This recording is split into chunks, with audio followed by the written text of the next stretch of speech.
Kif aktar tard illum il-Parlament Ewropew se jkun qed jivvota fuq emenda li ressaq il-Grupp tas-Soċjalisti biex Malta tiġi kkunsidrata bħala tax haven, l-MEPs tal-Partit Nazzjonalista qed jibqgħu jinsistu li Malta mhix tax haven.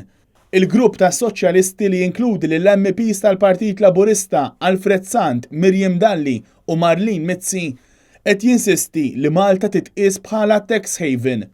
Fi stqarrija l-MEPs tal-Partit Nazzjonalista David Casa, Roberta Metsola u Francis Zammit Dimech sostnew li huma bħala d-delegazzjoni tal-Partit Nazzjonalista fil-Parlament Ewropew qed jaħdmu mhux biss biex jassiguraw il-vot tal-MEPs tal-Grupp tal-Partit Popolari Ewropew iżda anke MEPs mill-ispetru politiku kollu, jiġifieri minn gruppi politiċi oħra.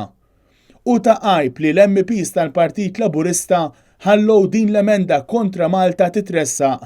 Aħna qed nagħmlu minn kollox biex nassiguraw li l-proposta tas-Soċjalisti ma tgħaddix, qalu David Casa, Roberta Metsola u Francis Zammit Dimech.